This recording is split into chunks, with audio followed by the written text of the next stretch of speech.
Good evening, everyone. Dear colleagues, students, and friends, it is our pleasure to welcome you to this year's Schöne lecture. I welcome you today first in my capacity as a research associate at the Department of Modern Art History at the Technical University of Berlin, which has hosted the Schöne lecture since 2010 in cooperation with the Richard-Schöne Society for Museum History. This year's lecture, which will be given by Professor Sharon Macdonald, has been accompanied by a rich program this afternoon in which several speakers have thought and discussed the relevance of museum history for different fields. As a brief introduction, I'd like to speak on how relevant museum history has been and still is for our department here at the Technical University of Berlin. The topic of museum history was already explored in the work of Professor Emeritus Adrian van Butler.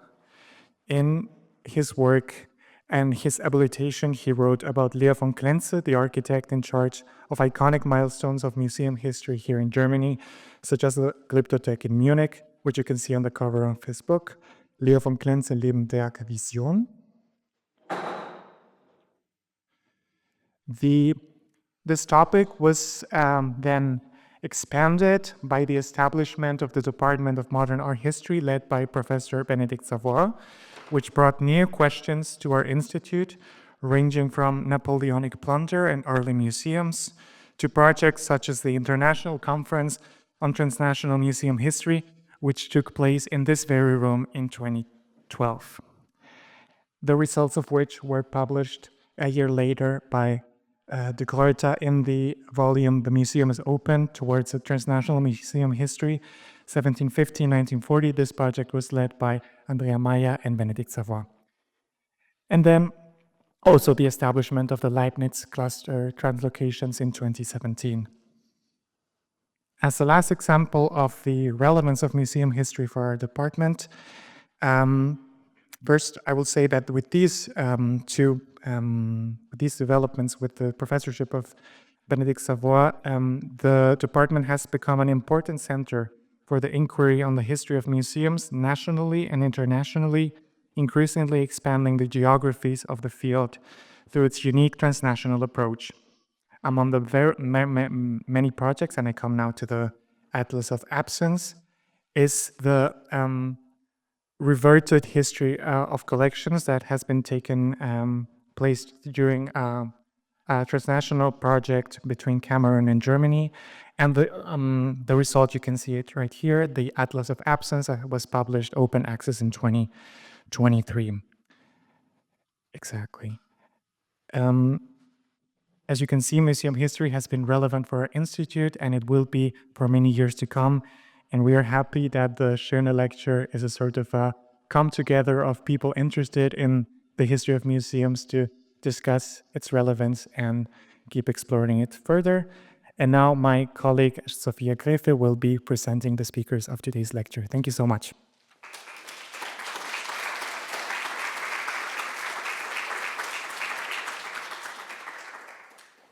Good.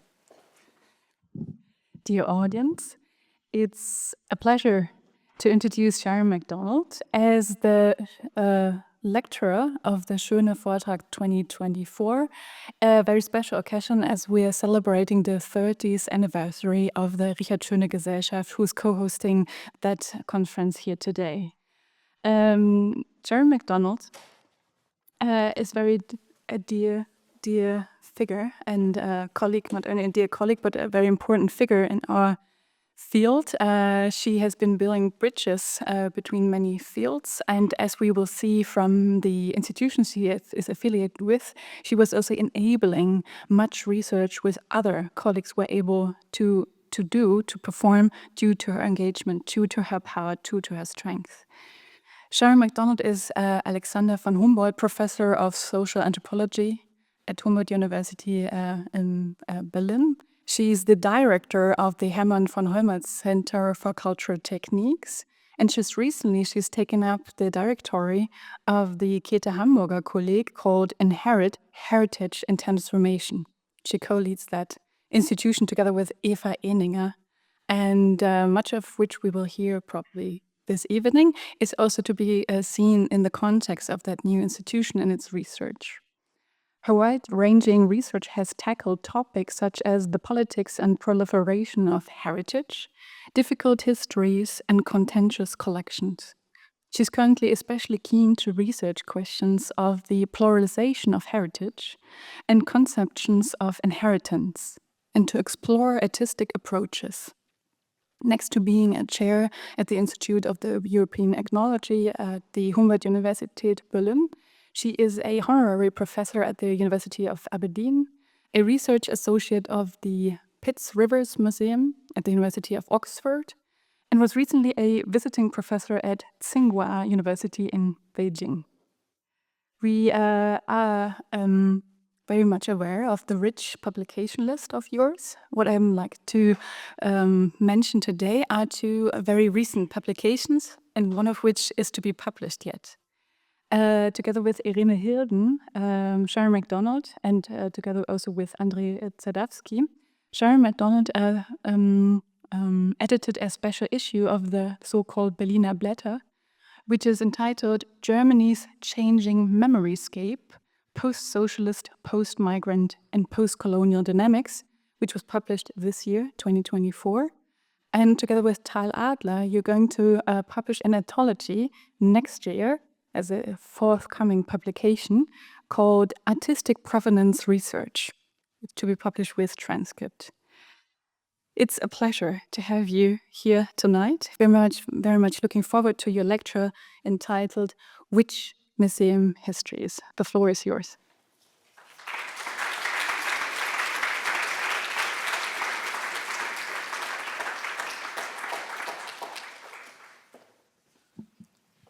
I haven't done a sound test. So thank you very, very much for the really lovely introduction there, Sophia. And thank you to you and to Inigo. I think you did the main part of the organization, from what I understand. Thank you to Bénédicte Savoie, who sent me the first invitation and is now stuck in Spain. And thank you to all the others who have been involved in the organization. I think many of you have been here all day, but some of you just come in the afternoon. But it's just been fantastic day of so many ideas and things. So yeah, really looking forward to speaking with you all this evening. So I think I need my slides. Do they run on? Oh, they do. There we go. So yeah, very great honor to be giving this lecture, and especially to be giving it for this 30th Jubilee of the Richard-Schöne Gesellschaft. And what I thought I would do, because we already were talking about why museum history, Warum Museumsgeschichte all day, and I think I was right in expecting that by now, probably all the possible answers would have been given. So I thought I would go for a little bit of a twist on the question to this one of which museum histories. So in doing so, I was thinking about this question of what we mean when we're talking about museum histories. So we could be meaning the histories of museums themselves, so in terms of how they get written by academics in particular, and I think we heard a lot about that today. Museums themselves often tell their own histories, either through publications in their galleries, and also in other ways through what they actually collect and how they constitute their own histories. But the other sense, and it's the one that I'm going to be talking about in particular, is about the kinds of histories that museums themselves take. And these questions do the kinds of histories that museums themselves tell. And these questions do interlink in various ways. So, as we've heard earlier, the Richard-Schöne Gesellschaft was founded in 1994, And so what I thought I would do in this lecture is kind of dive into that time a little bit and look at various things that were going on around then. And then, and I'll give you the reasons why I do this, kind of give a bit of an overview of some of the kinds of developments that seem to me to have been really to the fore over the 30 years in between. And part of the story, right, it's late. It's late in the day. If you want to go to sleep, part of the kind of story is just there's going to be a big multiplication of museum histories, of histories that could be told. And I'll try to talk about some of the reasons for that, and of why it gets more and more difficult in many ways to figure out which histories museums should or could tell. Now, you saw the poster, and that it has a picture of the Schloss on it, and you might have expected that that means that I'm going to talk about the Schloss, which I have on quite a few occasions. I didn't create that poster, and I decided I wouldn't really speak about the Schloss today, but you know, it might pop up, and I'm really happy if anybody well, I'm slightly happy if anybody wants to ask me questions about it. Well, I'll be happy if they're the sort of questions I can answer, right? But what I thought I'd do actually is have an account of the German Historical Museum, the DHM, weaving through a little bit, and I'll tell you the reasons for this. So the account that I'm giving is a partial account, and that word in English has these two senses of it's just part of what could be told, and of course any history or any account is always going to be only certain little bits and pieces, but also partial in that it relates to my own particular biography, to pick up a term that Susan used earlier and that I didn't use myself on the next slide. I called it my approach. I wish I'd called it my childhood, but actually that would at least double the length of time that I'd have to think about there. So I feel a little compelled at this moment to say I'm not actually a historian, really properly card-carrying historian, or at least I wasn't formally trained as such. So my primary disciplinary identity is as a social anthropologist, but I do see that as having in many all sorts of connections with and overlaps with history. And in fact, in my own work, I have done archival work. So I've done what that wonderful historian Caroline Steedman calls feeling the dust. I've done the embodied part of being a historian as well. But as an anthropologist, what I mainly do is ethnography, in which what we're really seeing is history in the making, so seeing things unfurling in real time. One of the things that I've been interested in suggesting as an approach is kind of taking what anthropologists often do, moving between different places and thinking about, okay, so what can we learn from that kind of movement, and thinking, can we do that over time? So some kind of multi-temporal ethnography. And perhaps what I'm doing today, when I do a bit of leaping across from one time to another, we could think of in that way. Mostly, though, what my kind of take in relation to history is a historiographic one. So I'm interested in these questions of how is history made? How is it envisaged and employed, and to what ends? Who's involved? What kinds of elements come to play a part in that?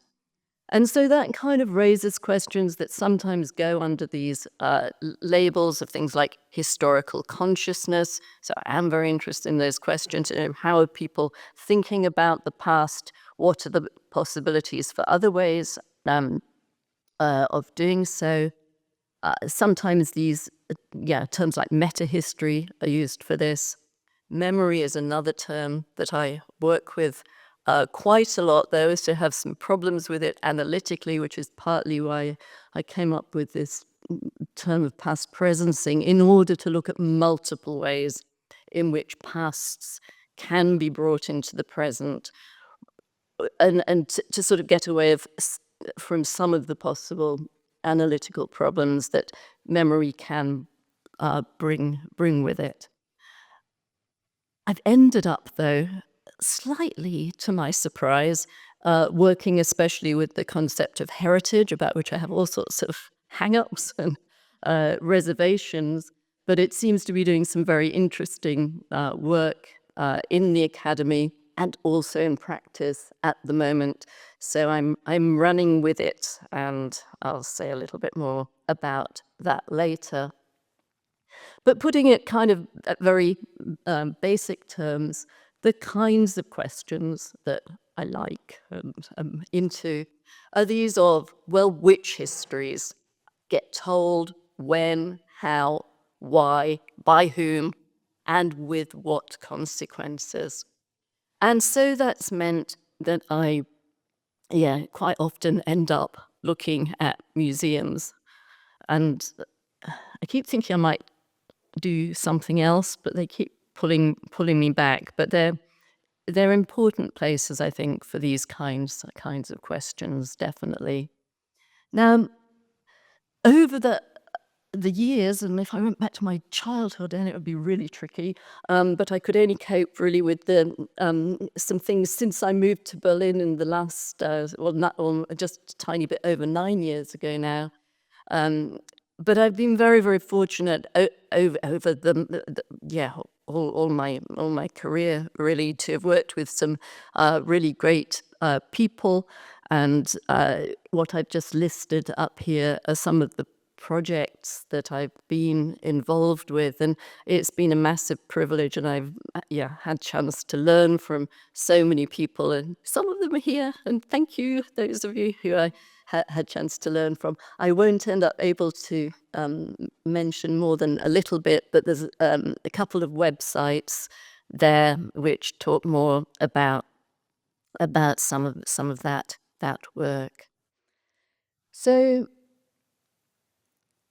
because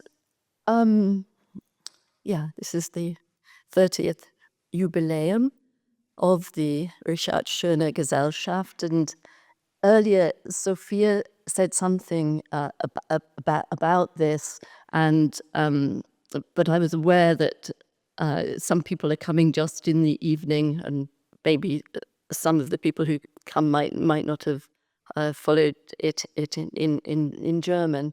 But it's always interesting what things different people pick out anyway. So I thought I would just say a little bit about Richard-Schöne, and basically this is what's said on the website. So you don't, I don't take the credit or the blame for this, right?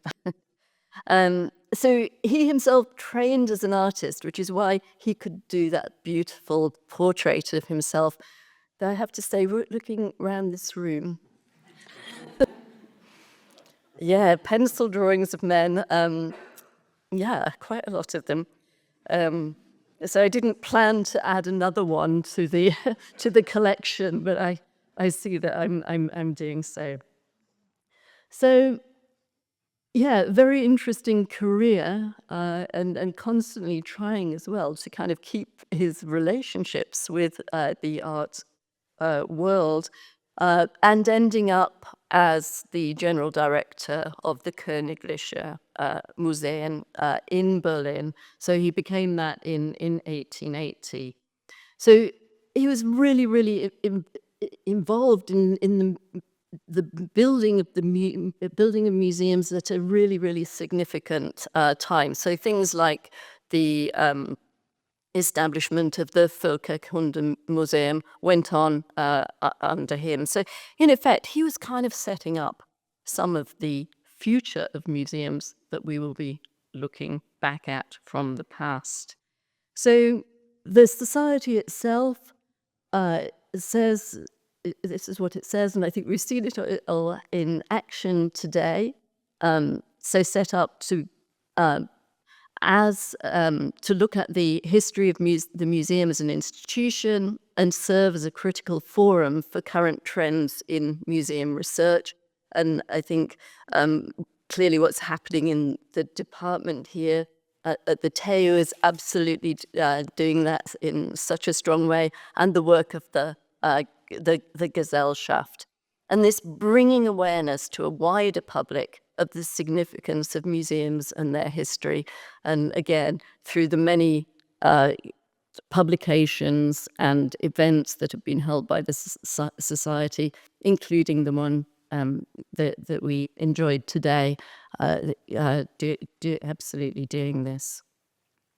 So one of the things then that the Gesellschaft has done is to publish books, and earlier we were passing around this particular book, which was the first book that was published by the Society, and it came out in 1995, and some of its, maybe all of its editors, there's only two who I know. I see Nikolaus and I saw Alexis earlier. Yeah, there you are, earlier.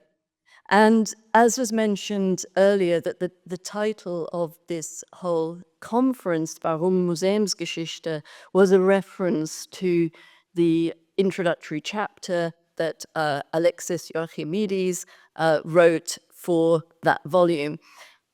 The chapter itself was actually called Warum eigentlich Museumsgeschichte? So I'm not quite sure why you decided for the conference to get rid of the eigentlich or the actually. But this is something for others of you to explain. But one of the main points made in that piece, and you can correct me if I get any of this wrong, one of the main points made is that there's been very little history of museums until then. And an exception, you point out there, Alexis, is that the historical work that museums themselves have done. And that often takes the form, you write, of this Sammlungsgeschichte, and so collections history. And much of that, in effect, you describe as being kind of conducted to really validate what's being done by the museum at a particular moment in time. So especially to validate the particular tastes of particular curators, as though this is sort of historically valid for all time. So the argument is that what's needed instead is a kind of museum history that also looks at the particular institutional features of museums and shows how those are changing over time, and through that to, in effect, challenge the presumptions of inevitability that you would get with the old sort of modes of historicizing. Now, you see from the title here that it's referring to the Kunstmuseum, the art museum, but the argument, I think, and certainly some of the contents are wider than that. Now, continuing a little bit more in history, and it's partly because I pick up on some of these things later too. So the history of the volume, and this was also mentioned briefly by Sophia earlier, but it was a particular student-led project, a Projektseminar that was run, note the dates, 1990 to 1992.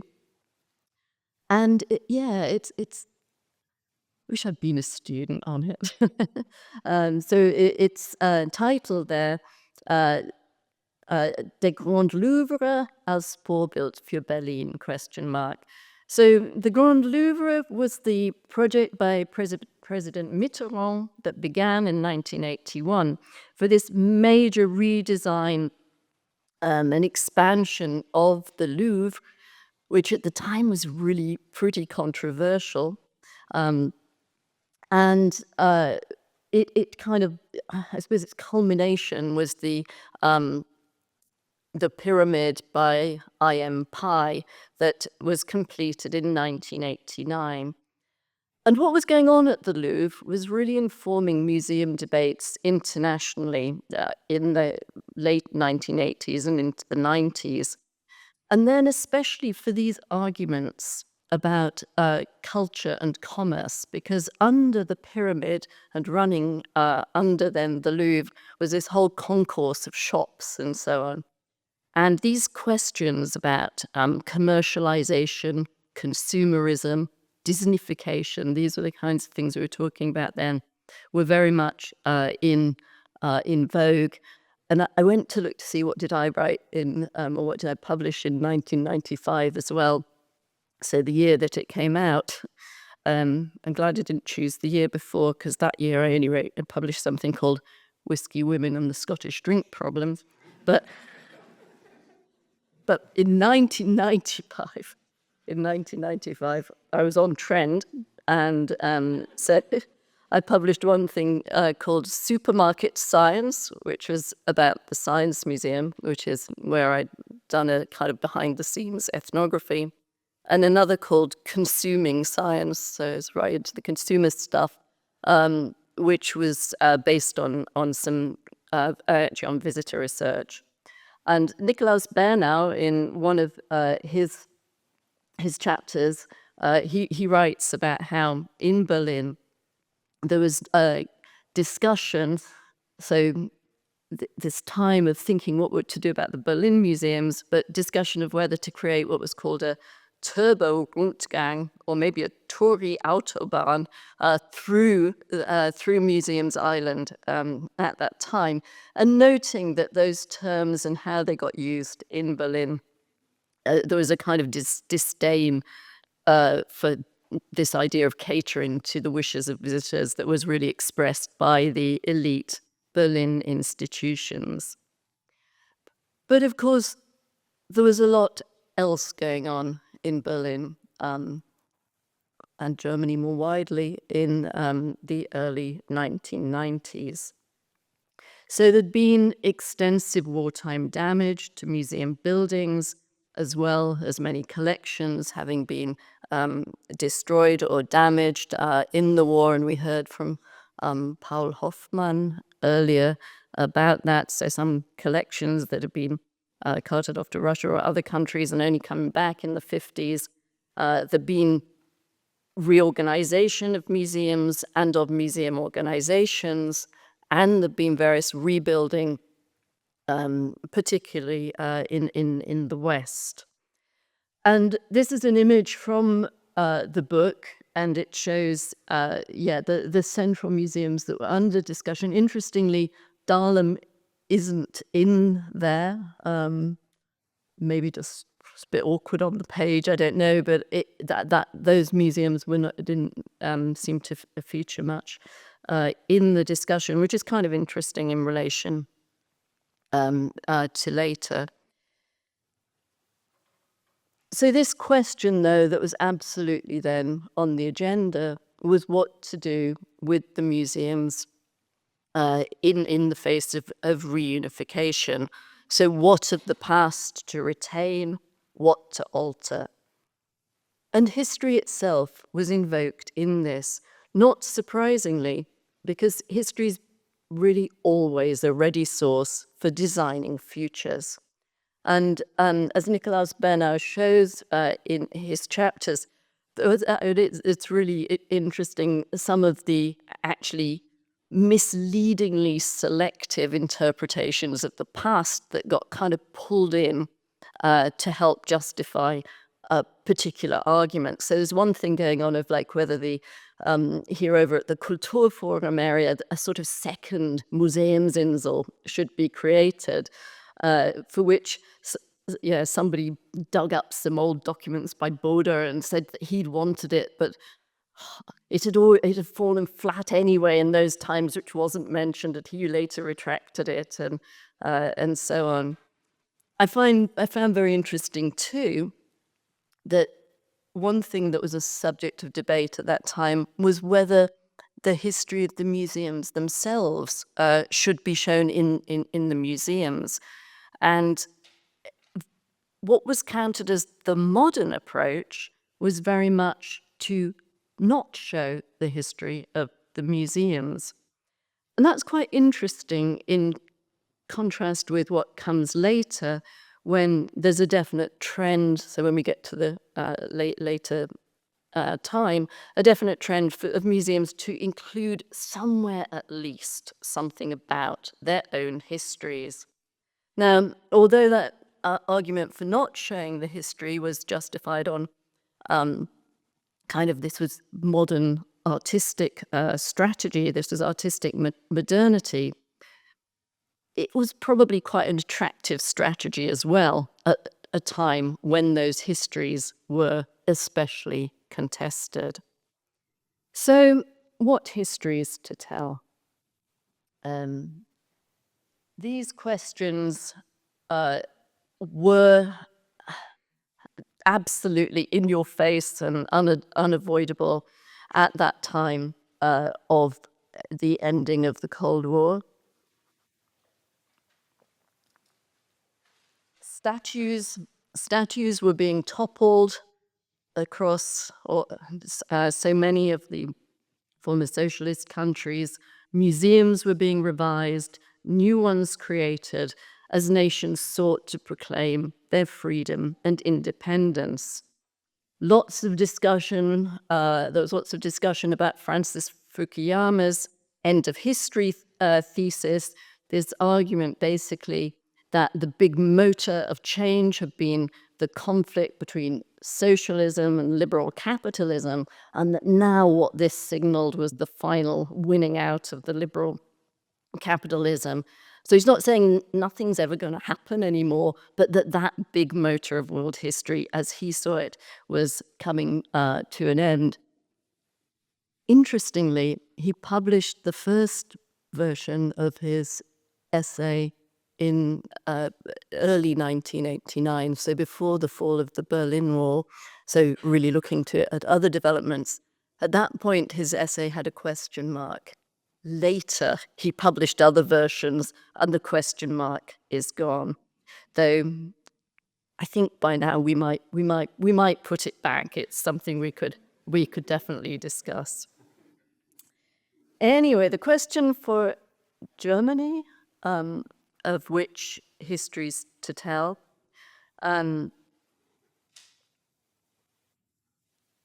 was partly within that framework of these debates going on more widely, but of course there were also the very specific aspects of German history.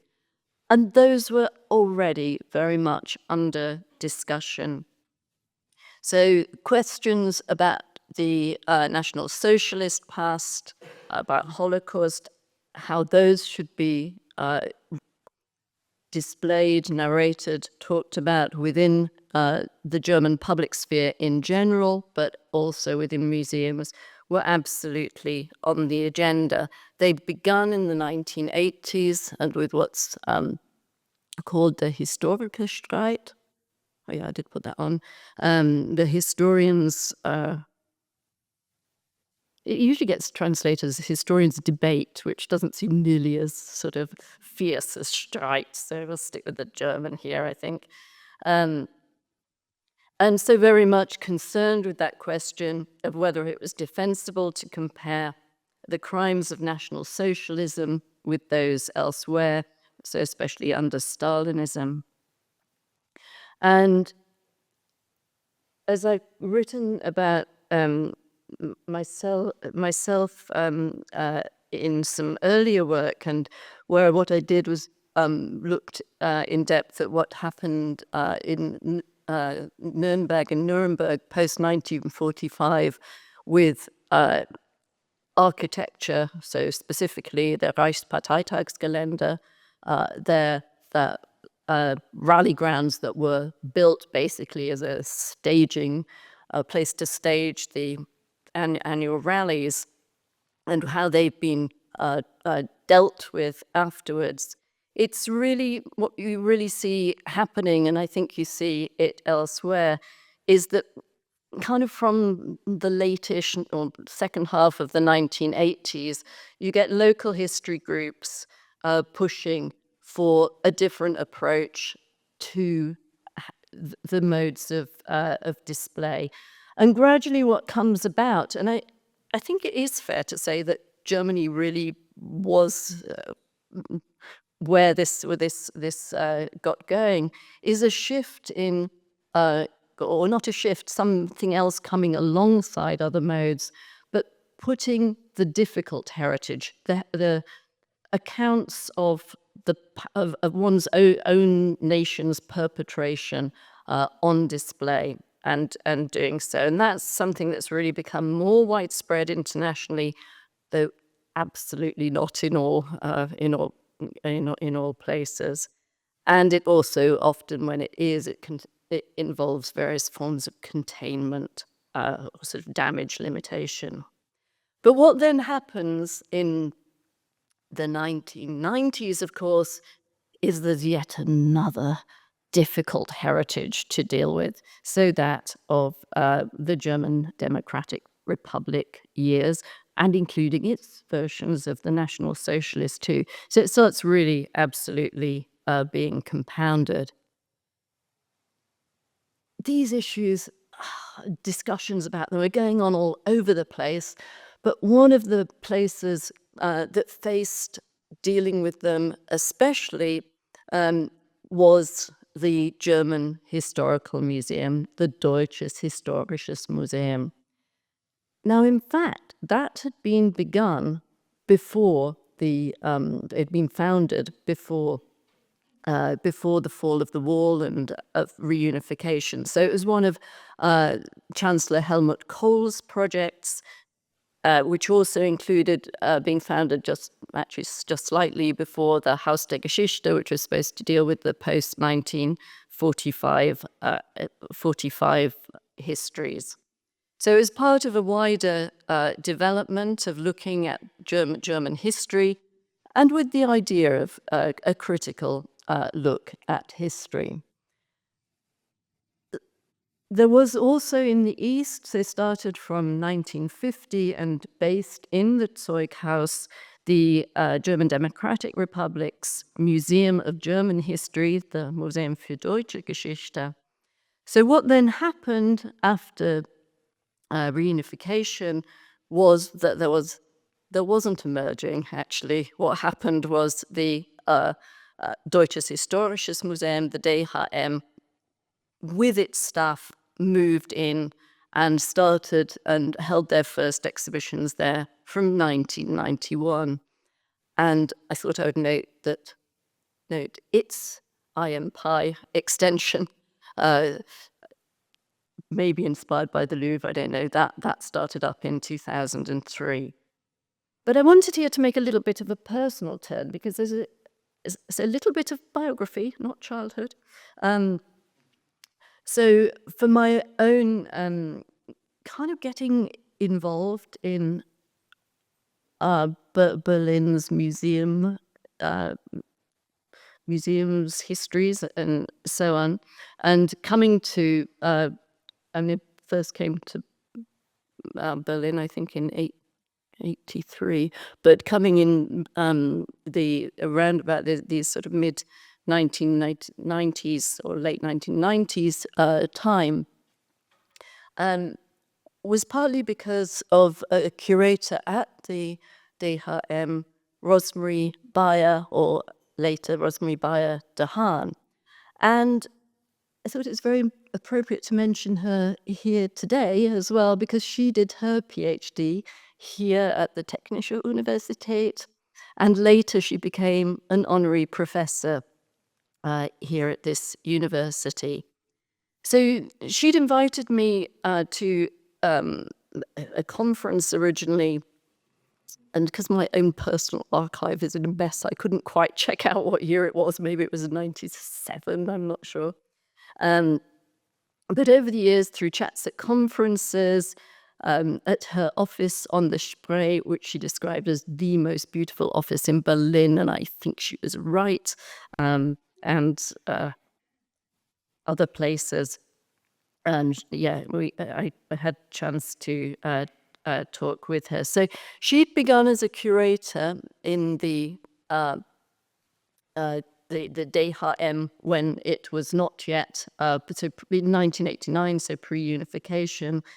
And I mean, she described to me the extraordinary sense of suddenly finding yourself swept up in these events and involved then in creating exhibitions for the new German Historical Museum.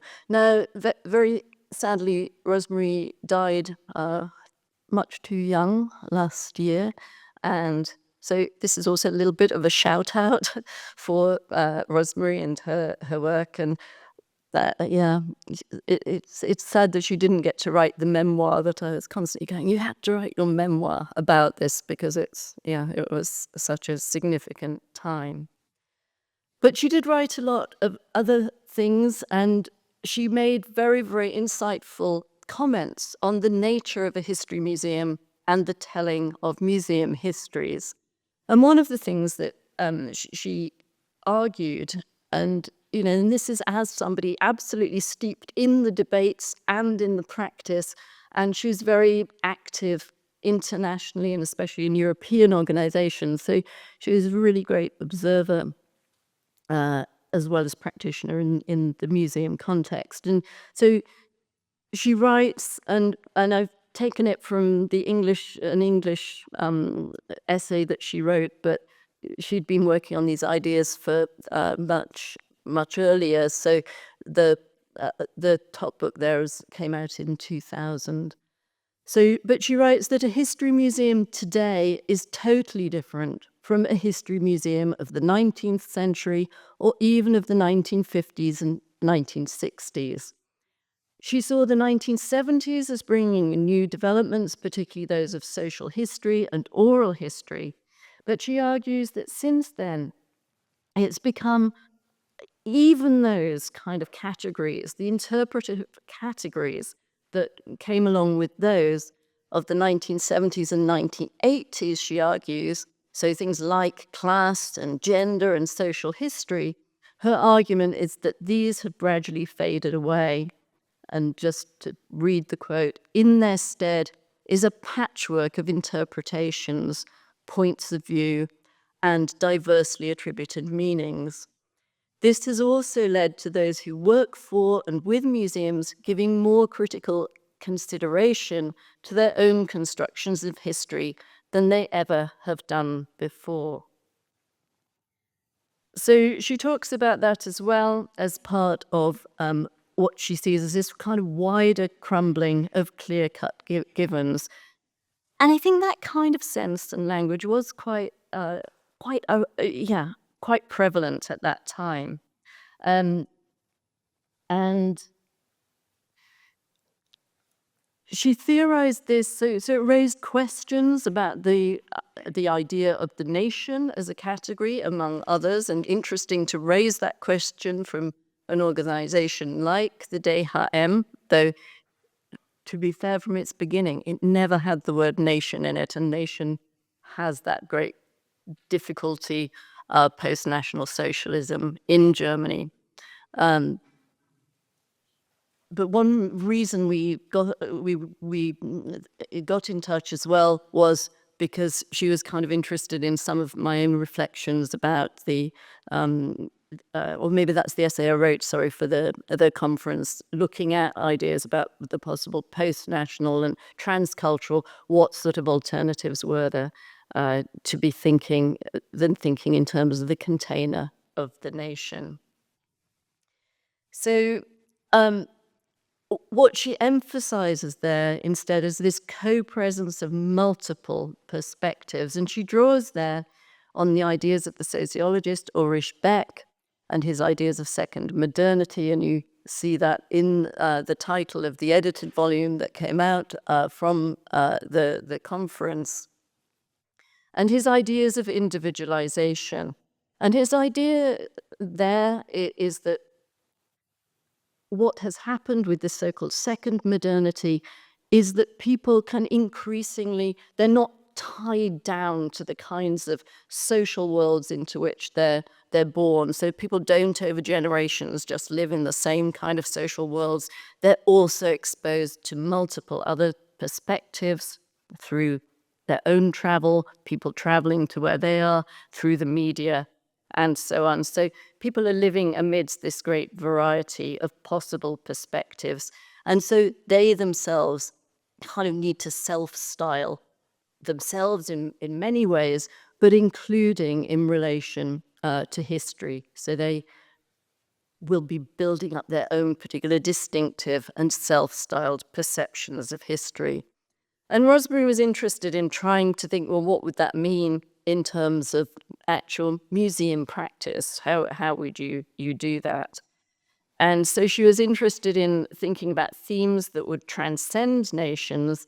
And as in this exhibition, Prometheus, that actually ran in 3 countries, but including being shown in Berlin, so running between 1988 and 90. And there you'll see from the subtitle mention, or humans as it is in the English. So it's working with something that is kind of transcends any particular categories like the nation. So it's centered on something that we would, I know there's a lot of emphasis in the exhibition on the experiences of the individual body. So this is the attempt to kind of translate those ideas into an exhibition. And it works very much by questions. So questions like, what is a hero? Or what is heroism, rather than propositions and statements. So, yeah, so that was all going on. Also going on in the 1990s, what a heady time. I think you probably chose me to come here because my own kind of, I kind of started dabbling around at this museum world in the roundabout the same kind of time. So I'm like this sort of implicated eyewitness, perhaps, or something like that. So I think it is worth noting that also at the same time, this is a time we could see what's sometimes called the new museology, but the more critical kind of museum studies really kind of getting going in the English-speaking world. And so asking new kinds of critical questions. Now, of course, there were precursors, and some of those, so people like Donna Haraway's Teddy Bear Patriarchy essay, Carol Duncan's work, and Tony Bennett and James Clifford, Henrietta Leachy, all producing important essays as well. But because it's quite nice to have book covers up, these are some of the books that I would say it were quite influential for me, and some that I ended up writing. So these are basically ones in the 1990s in kind of order of them coming out, beginning in 1991 with Exhibiting Cultures, which I think you had in your slide, Susan, earlier, and my ending in 98. I've got Barbara Kirschenblatt-Gimblet's Destination Culture there. So a few things I just wanted to point out from those about what was going on in those texts. One of them was that this individualization thesis, actually, I don't think, at least in terms of what those books were doing, really gets so much support. Instead, categories like community really come onto the agenda, and also race, especially for the US authors. The question of which histories is absolutely to the fore, though again, often tied up with the ideas of particular communities or interest groups.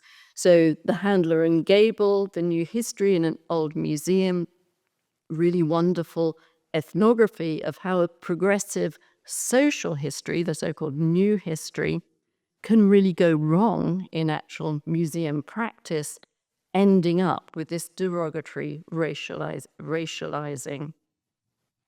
Museum controversies feature in quite a lot of the volumes, so such as this book that I edited that came out in 98, with on the cover there, you see the Enola Gay, the plane that dropped the atomic bomb on Hiroshima in 1945. And there was just a massive argument, definitely a strike, in the mid-1990s when the plans of the Air and Space Museum to show the effects of what happened, of the bomb being dropped, were opposed by US veterans, and who won at the time to not have that actually displayed. This was described at the time as a key event in what were called the culture wars. And interesting just how museums became part of, and really were in many ways at the forefront of what was called the culture wars. I just thought I'd just mention a couple of others from then, because it's interesting to know what was going on earlier. And I was thinking about Benedict's work, where she's, reminded us of histories of activism and things that are often forgotten later. So an early case here, and actually beginning in 1989, was the case of an exhibition at the Royal Ontario Museum called Into the Heart of Africa. And in the museological literature, this is like one of the kind of cases that so many people would read about in their training.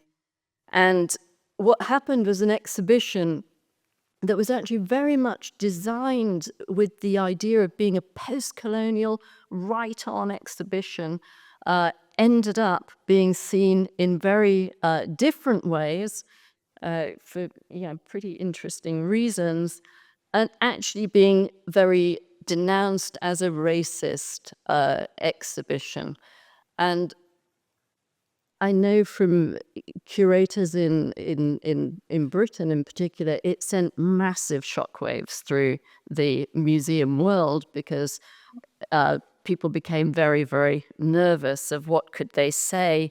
And when they thought they were doing the right thing by showing this exhibition about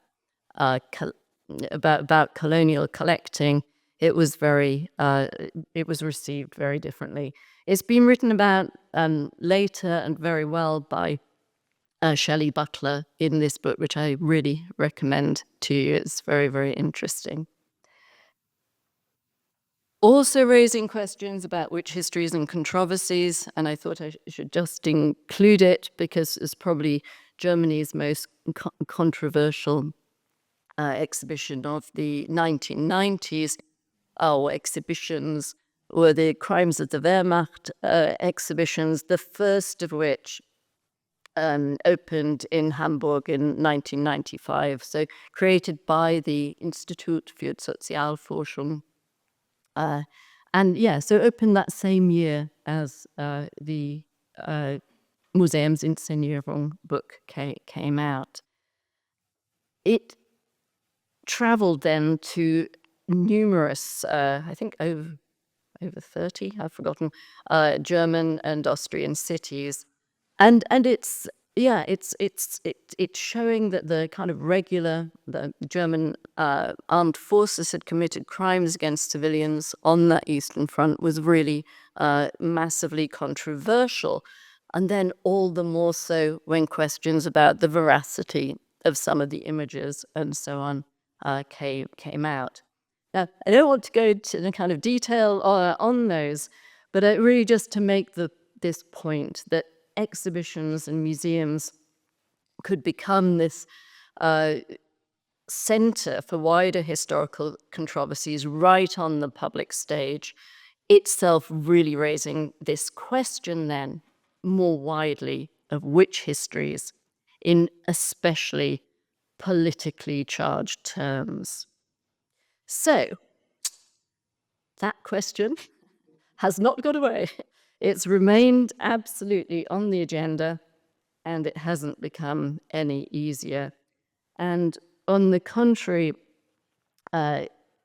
even topics which were probably not seen so problematic earlier have quite often become so, and the range of approaches and considerations has itself really expanded, leading to making history all the more challenging.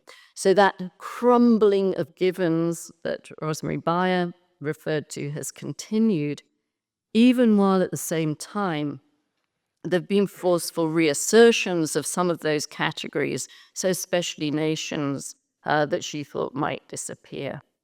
So, time for a breath. In the next rapid bit, I want to just talk about some of the developments that seem to me to be particularly significant over these last 30 years, and to try and kind of group them a little bit together. So one heading that I want to use is this one, Decentering the West. And this is a heading that we are using at this new Kita Hamburger Kolleg. Oh, I've just realized some things are relaying on this. Not to worry. Called Heritage in Transformation, that just began earlier this year. And if anybody would like one of its nice pink stickers, please take one away. All right, sorry. So at the core of this colleague is we invite fellows from all around the world to spend periods of time between 6 and 12 months with us, and to organize the work. We do so under 3 themes, and Decentering the West is one of them, and I'll come to the others. So what these themes are, though, are things that we think really major transformations that are underway, that have big consequences for, especially for the humanities, because that's the remit of these Kita Hamburger colleagues, but also very much for heritage and museums. So decentering the West, what we mean by that, well, we could call it something like challenging Eurocentrism. So what it involves is questioning the generalizations and assumptions that are based on, well, when we're talking about histories, based on histories, including museum histories and museology, that have been formulated just from a Western or global North perspective.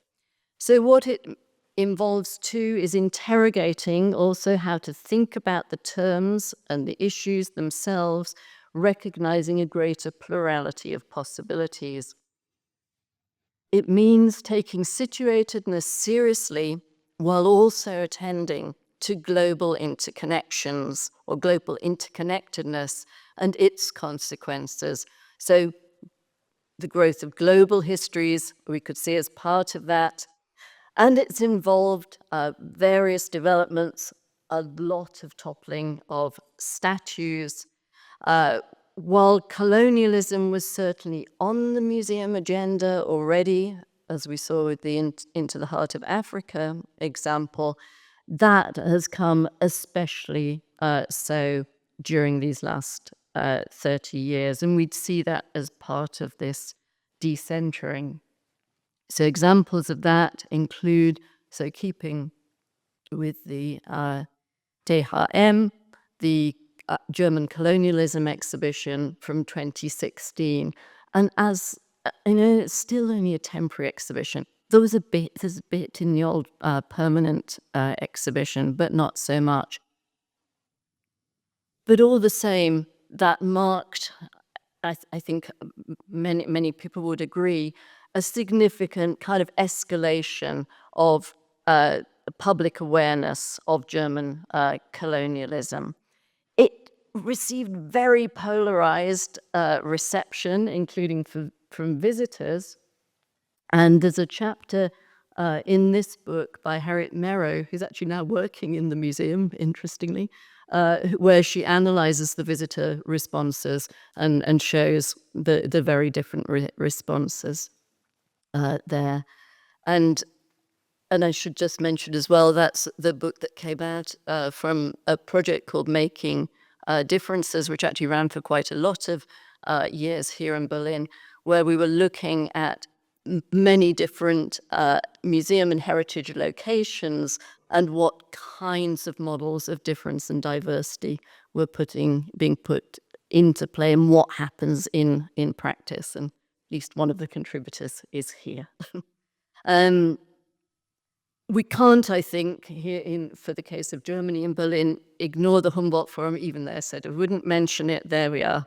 And it was very much a topic in that particular book. And I think it is right to credit that with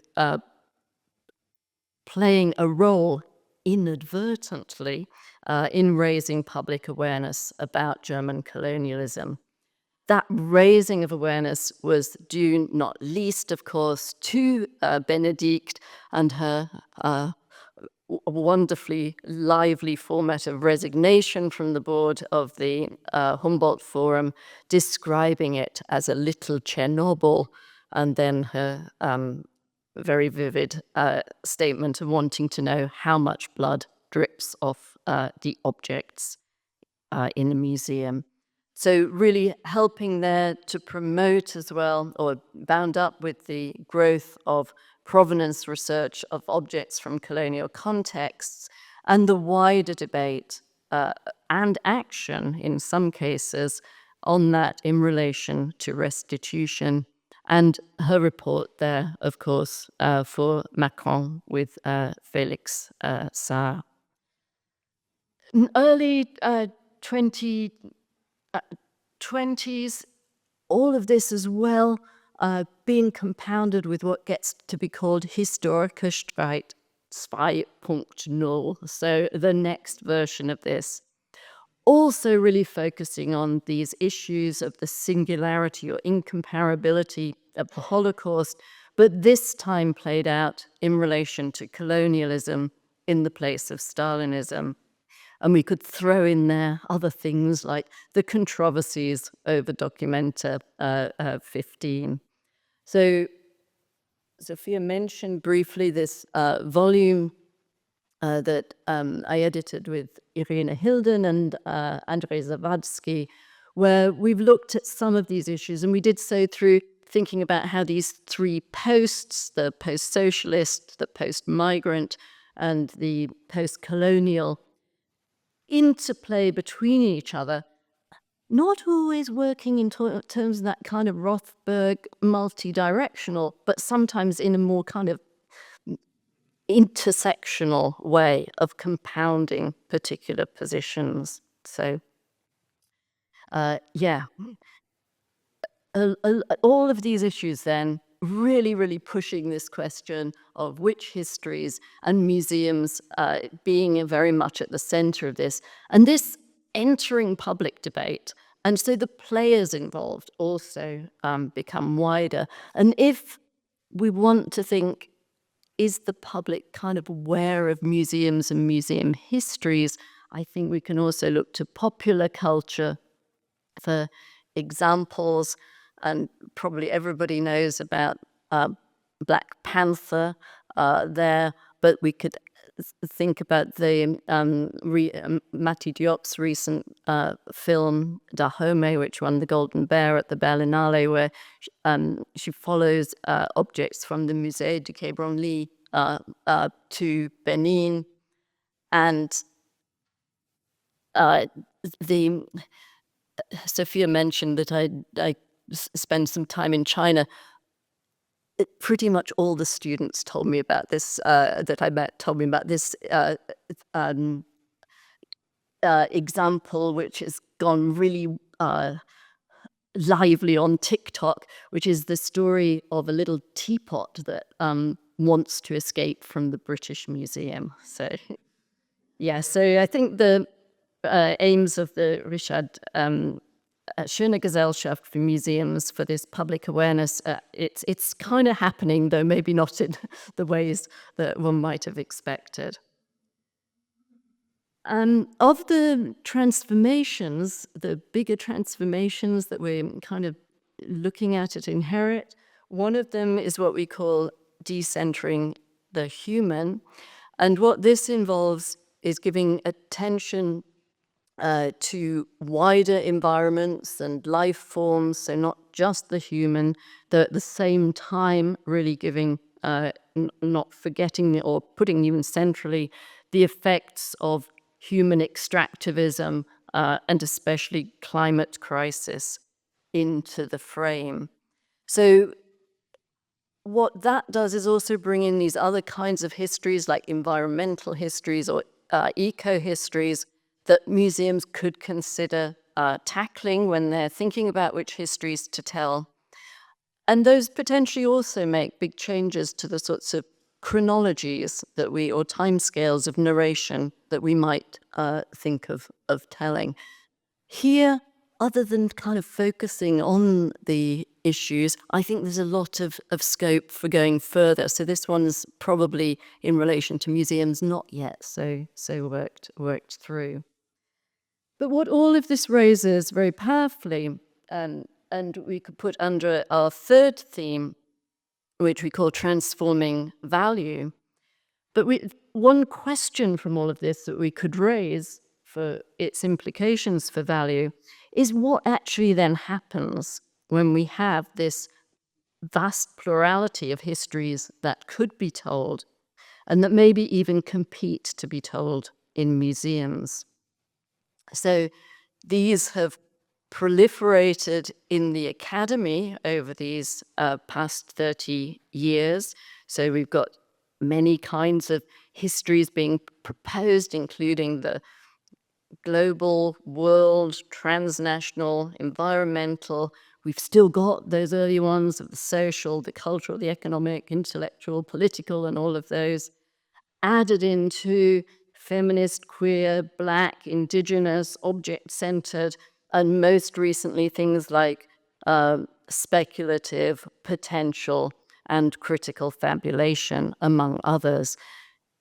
Each one of those kind of opens up this question of a different telling, of different agencies, and potentially of different time scales and spatialities. So that is part of what becomes such an issue, and it's also connected with beyond the academy as well, with various developments, and especially those that could go under the 3Ds of diversification, democratization, or decanonization in popular history telling as well, in which numerous groups and standpoints are often involved in the making of public history, aided and abetted by museum or heritage practices such as participation and co-production. So that individualization thesis of Beck and Dehaan, then via Dehaan, I think some of that is underway, but it's just one mode amidst others as well that are also going on. So the identity category kind of formats are going on as well. And even the older categories like nation are also in play, sometimes indeed in revived and problematic ways. And so what this really raises very strongly is when we've got all these histories, are they all of equal value? Should they all be represented in museums? And this also brings up a kind of rather unfashionable in some areas notion of truth, or let's also think about untruths.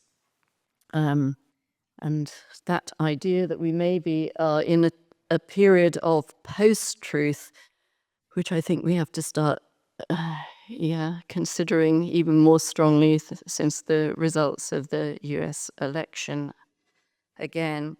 One of the projects that I've been involved in that's is still running, this one called Challenging Populist Truth-Making in Europe, the role of museums in a digital post-truth society, has involved looking across 3 countries, because these are the partners in 3 countries, so Germany, Poland, and the UK, to look at museum experiences of and responses to populism.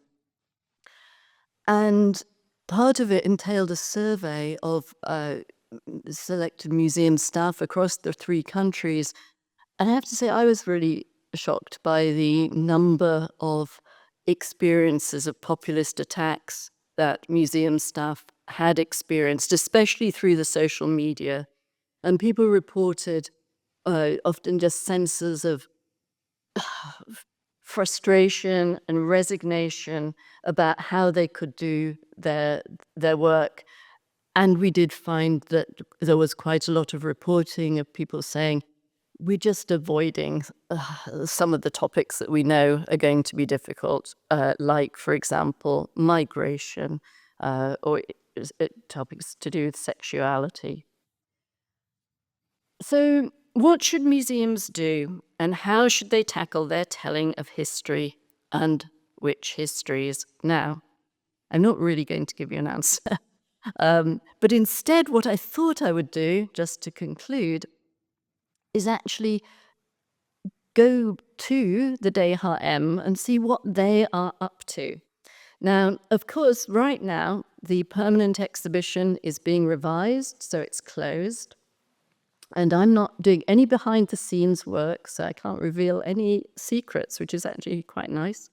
So I just wanted to make some comments, really as a visitor and seeing what's going on. And I'm assuming that what's going on, though, in the temporary exhibitions at the moment is working out some strategies for the longer term one.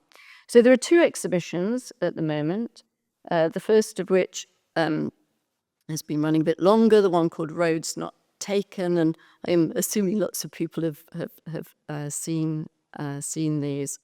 So it's absolutely crucially on this question of which histories, really questioning which histories by highlighting the contingency of history. It's a very self-aware historiographical approach developed in collaboration with the historian, philosopher of history, Dan Diner. And in an interview I read with him, he makes very clear that how he sees this emphasis on contingency as very different from the more structural issues that would come out from, say, social history. So in many ways, Roads Not Taken also represents itself a trend over the last 30 years, which is one towards a reflexivity of how museum histories are themselves presented. So there is a very thought-through approach, which is that the main task is seen to be to, and I quote, help the visitors hone their ability to judge history. So the exhibition wants to prompt the visitors to think about what if. It doesn't do that, though, through a kind of full-blown counterfactual history, which is kind of what I was expecting. I was expecting you go along and you think like, oh, if that had happened, then this and this and this. But actually what it does is a very careful sticking to particular actual facts, either by really going into specific details that show how close things came to being otherwise, or by counterposing with other cases, as they do with the opening area where you have 1989. And on the one side, the image of the, people on the Brandenburger Gate, but it's counterposed with something else that went on in 1989, namely the tracked tanks rolling into Tiananmen Square. So the other thing that the exhibition does here too is it kind of works backwards. So you actually begin 1989 and then you go back in history. So there's a kind of purposeful attempt to unsettle possible teleological readings. So bringing to awareness of what actually, awareness of other possibilities without losing hold of what actually happened. So without losing hold, we might say, of historical truth. And the scenography is interesting here too. Because although on the one hand, visitors can move around and see from different angles, which was a thing that was emphasized in that Prometheus exhibition as a kind of individualization. What happens here, yes, you can move around, but you only get to see the image change when you stand in a particular position. So it's not really an anything goes, it's taking perspectives into account, but you have to take up a particular specific in order to see one thing or the other. Maybe I'm making too much of this. Anyway, this is a provocation. The other exhibition that opened very recently is the Enlightenment exhibition called What is Enlightenment? And this is an exhibition that it was partly in its genesis, I understand, to mark the 300 years of the birth of Immanuel Kant, so 10 times the Richard-Schöne Gesellschaft.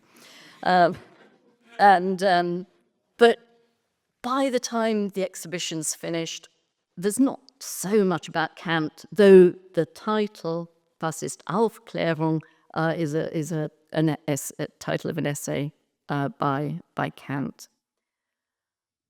But in light of that decentering the West argument positions, enlightenment in many ways an incredibly difficult topic, a quintessentially Eurocentric topic, potentially at least.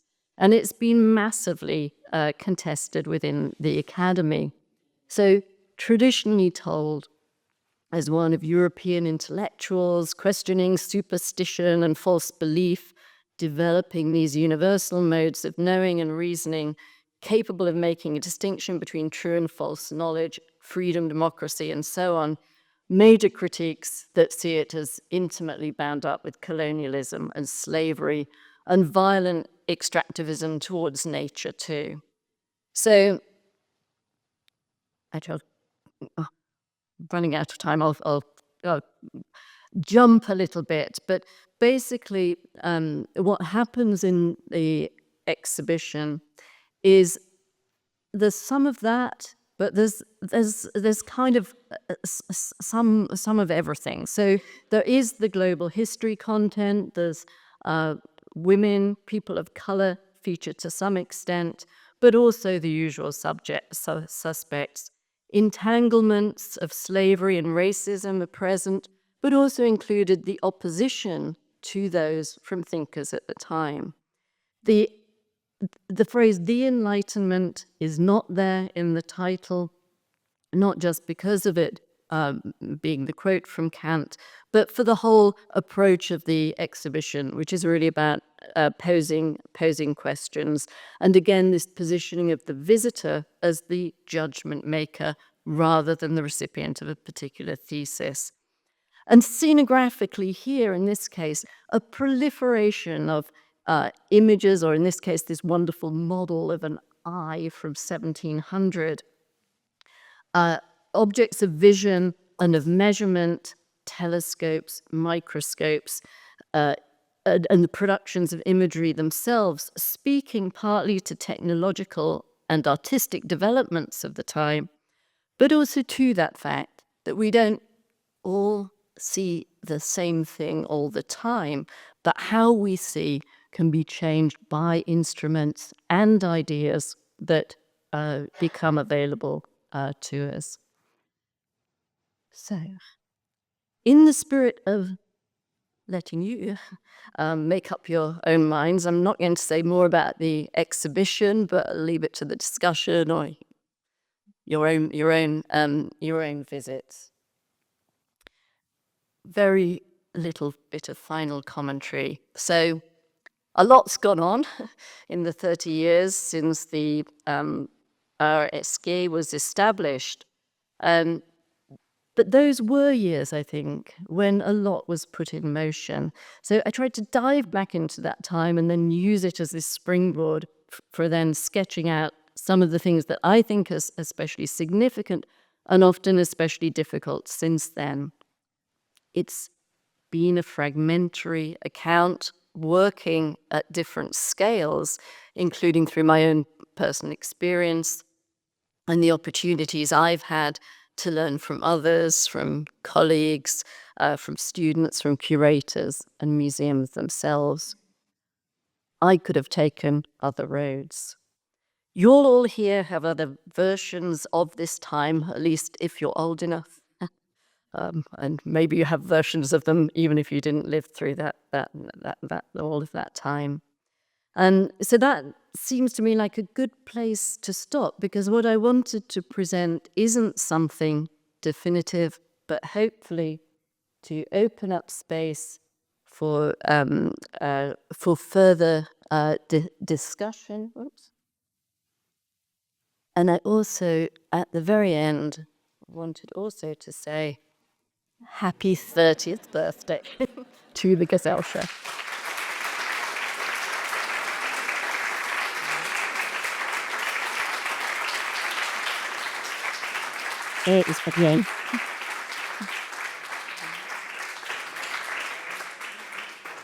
Thank you so much, Sharon, for a fascinating lecture. Thank you for taking us back to the 1990s. In May of this year, the Society organized a party on the day exactly celebrating the 30th birthday of the Society, and we played music that would be playing on the radio in May of 1994. We also looked at some old pictures, so this feels like the perfect scholarly continuation to celebrate this anniversary, this birthday.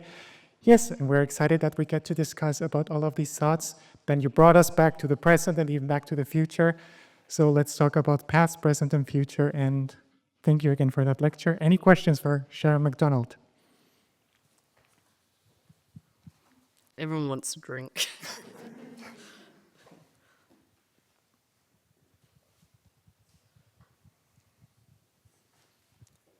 I'm waiting for Nikolaus Bernal to correct me.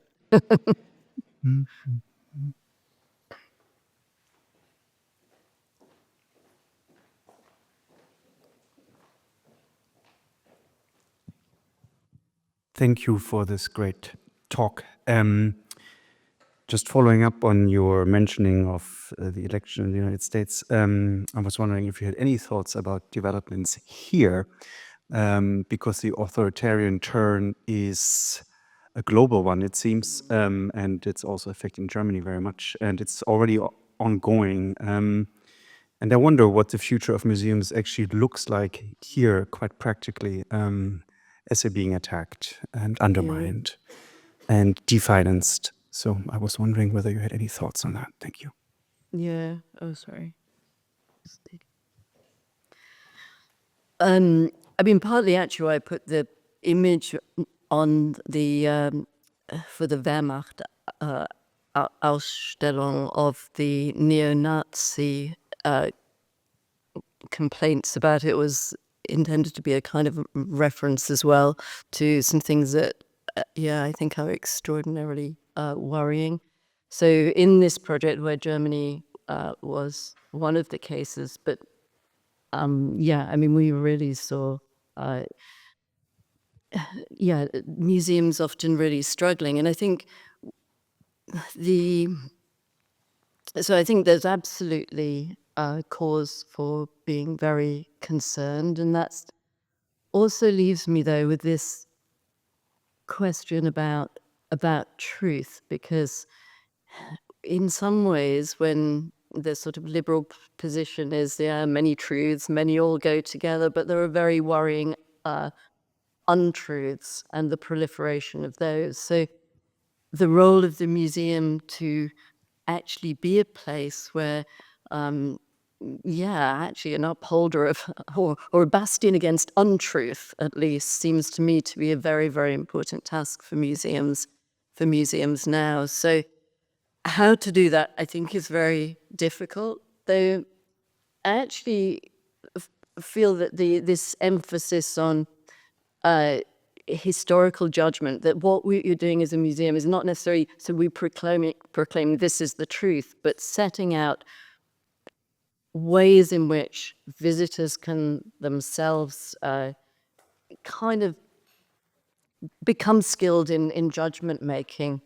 In this project, one of the things that we did was to develop an app to, it was designed for young people, and the idea was to kind of work with particular museum exhibitions, and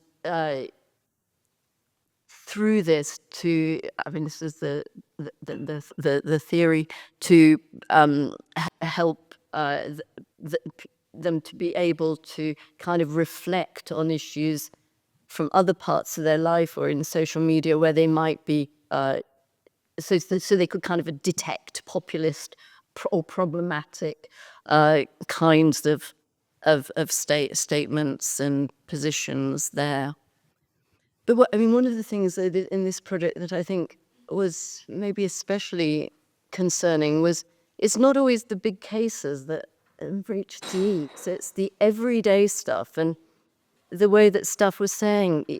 So some museums just get bombarded with questions from AfD people, and it takes up loads of their working time, and they just get fed up with doing it. And yeah, it's very insidious and it's very problematic. Yeah.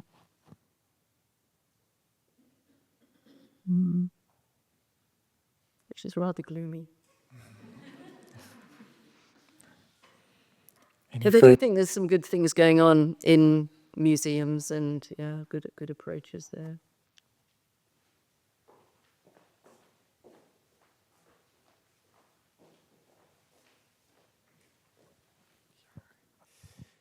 Yes, thanks, Sharon. I was really interested in one of the three categories that you open up for the ways in which we can think of museum histories. And the third one that you mentioned, you were particularly interested in the kinds of histories that museums themselves tell. And I wondered if we could go through some of the examples that you gave for the modalities through which these museums tell those stories, because it's quite interesting perhaps to categorize them a bit more, or to see what forms they might take. And I was thinking especially about your interest in some ways in the histories and the oral histories of curators, for example, that work in these institutions, publication histories, the changes in architecture. So you've kind of brought together a range of different examples, which of course transcend disciplinary boundaries, which I presume is an anthropological modality, of course, of looking at the way in which museums write these histories. But I thought it was interesting that you didn't go through, for instance, just public statements or concepts that were put out by museums. And I wondered if you could expand on that a little bit more. Yeah, thank you. Yeah, I mean, at one point I had planned to kind of look about how museums tell their own histories. Yeah, for various reasons I decided not to, but there's definitely been a trend to doing that, and especially in certain kinds of museums. I slightly wonder if it's going away, and then that was a little bit why I didn't. So sometimes you get very tokenistic kinds of histories, especially ones that could well be also old school, of just about particular collectors and so on, and then it said we've done our history. Increasingly there are, though, quite critical histories of museums themselves that they put up, and that tends to especially be ethnological museums. One of the other developments, and it kind of relates to Bambi's talk earlier, has been the move to create kind of museums of museums and be self-reflexive in terms of the form of museum displays themselves. So one case that's kind of quite interesting in relation to this is the British Museum's Enlightenment galleries, which when they opened in 2003, they were kind of widely seen, oh, here's a very big example of a museum of a museum. But it is quite interesting to contrast that with what goes on in the DHM. Actually, those pictures don't show it particularly well. But once you create a museum of museum, your room to be raising questions and critical is very little. So, yeah, by contrast, what you have here, you don't really see it in these particular images, but there is quite a lot of content where you see older modes of display, but without immersing you in something like that as you get in the British Museum case. So you can, yeah, I mean, in terms of that question you asked about the modes in which the histories of the museums themselves get told, yeah, I mean, it could be in publications, it could be in particular texts, but it could be through the particular forms of display itself, making those kind of intertextual references. Though you don't always know, is that really what's going on? With that answer, I welcome everybody to give a very warm applause to Sharon Macdonald again. Thanks a lot for reflecting.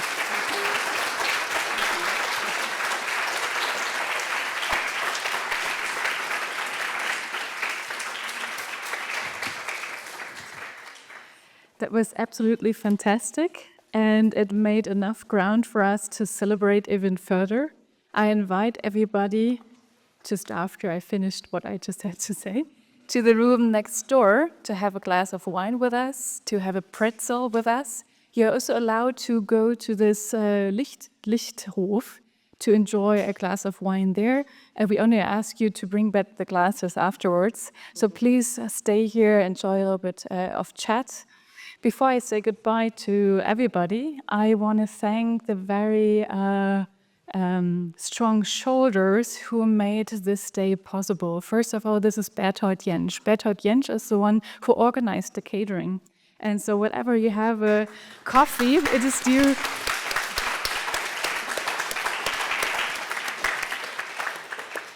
And always when you bite into a pretzel, please think about Paula Marie Böke, Lea Carlsson, Helena Therese Lange, Richard Müller, Anna-Maria Rilke, and Viviane Thiel. These were our students' assistants really helping to make that conference possible. Only due to them, we could enjoy that day in such a lovely context. Thanks to them.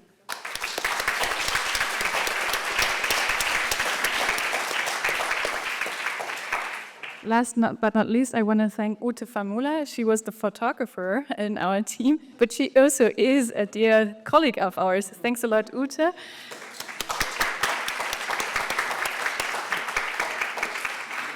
And Sanha Lee, who's back there, she made possible that all this is on video and can be seen online very soonish afterwards. So please share the videos with your colleagues afterwards. Everybody who wasn't able to join today is invited to watch the videos online. With that, I'm closing the conference. Thank you again. And please enjoy the evening.